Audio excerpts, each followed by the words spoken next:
Malayalam big boss season 7 ഇപ്പോൾ ഒരു promo വന്നിരുന്നു. ലാലേട്ടൻ ഷോയിൽ നിന്നും വീണ്ടും ഇറങ്ങിപ്പോകുന്നതിൻ്റെ ഒരു പ്രൊമോ. അതിന് കാരണം ഒനീൽ, അക്ബർ, ജിസേലൊക്കെയാണ്. പ്രത്യേകിച്ച് ജിസേൽ ആര്യൻ തമ്മിലുള്ള പ്രശ്നമാണ്. അതിൻ്റെ ചർച്ചയെ തുടർന്നാണ് അക്ബറും ഒനീലും പ്രശ്നമുണ്ടാക്കുന്നതും പിന്നീട് ലാലേട്ടൻ ഇറങ്ങിപ്പോകുന്നതും.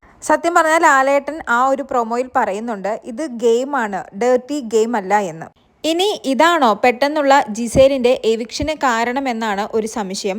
കാരണം ഇത് ശനിയാഴ്ചത്തെ വീക്കെൻഡ് എപ്പിസോഡാണ്. ശനിയാഴ്ച എവിക്റ്റ് ആവുന്നത് ഒനീലാണ്. സൺഡേ ആണ് ജിസേൽ എവിക്റ്റ് ആവുന്നത്. ശനിയാഴ്ചത്തെ വീക്കെൻഡ് എപ്പിസോഡിൽ നടന്ന ഈ ഒരു പ്രശ്നം കൊണ്ടുകൂടിയാണോ ജിസേലിൻ്റെ എവിക്ഷൻ നേരത്തെ ആക്കിയത് എന്നൊരു സംശയമുണ്ട്. ഓൾറെഡി ജിസേൽ ആര്യൻ പ്രശ്നത്തിൽ അനുമോള് പുതപ്പിനടിയിൽ എന്തോ കണ്ടു എന്ന് പറയുന്നു. അത് 6 മണിക്കൂറോളം ബിഗ് ബോസിൻ്റെ ക്രൂ ചെക്ക് ചെയ്തു, പക്ഷേ ഒന്നും കണ്ടില്ല എന്ന് പറഞ്ഞ് ആ ഒരു പ്രശ്നം സോൾവ് ആക്കിയതാണ്. എന്നാൽ ഒനീൽ ഇപ്പോൾ പറയുന്നത് അനുമോള് പറഞ്ഞത് സത്യമാണ്, ഞാനും കണ്ടിട്ടുണ്ട് എന്നാണ്. ഇത് ഒനീലിൻ്റെ ഗെയിം ആണോ എന്താണെന്നൊന്നും അറിയില്ല. പക്ഷേ ഇങ്ങനത്തെ ഒരു വിഷയം വീണ്ടും പൊക്കിക്കൊണ്ട് വരുമ്പോൾ അത് ബിഗ് ബോസിൻ്റെ ക്രെഡിബിലിറ്റിയെ തന്നെ ബാധിക്കുന്ന ഒരു കാര്യമാണ്. അതുകൊണ്ടാവാം ആര്യൻ, ജിസേൽ ഇവരിൽ 2 പേരിൽ ഒരാളെ എവിക്റ്റാക്കി കളയാമെന്നൊരു തീരുമാനത്തിൽ ബിഗ് ബോസ് എത്തിയത്. കാരണം അൺഒഫീഷ്യൽ വോട്ടിംഗ് സൈറ്റുകളിലും പോളുകളിലും 2ാം സ്ഥാനത്തും 3ാം സ്ഥാനത്തും നിന്നൊരു വ്യക്തിയാണ് ജിസേൽ.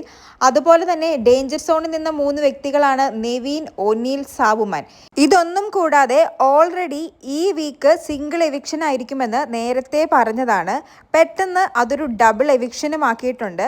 അതുകൊണ്ട് തന്നെ ബിഗ് ബോസിൻ്റെ ക്രെഡിബിലിറ്റിയെ ബാധിക്കുന്ന രീതിയിൽ ജിസേലിൻ്റെ ഭാഗത്തു നിന്നും എന്തെങ്കിലും ഉണ്ടായിട്ടുണ്ടാവാം. അതാവാം ഇങ്ങനത്തെ ഒരു എവിക്ഷൻ നടന്നിരിക്കുന്നത്. എന്തായാലും എപ്പിസോഡിന് വേണ്ടി കാത്തിരിക്കാം. കൂടുതൽ ലൈവ് അപ്ഡേറ്റുകളുമായി വീണ്ടും വരാം.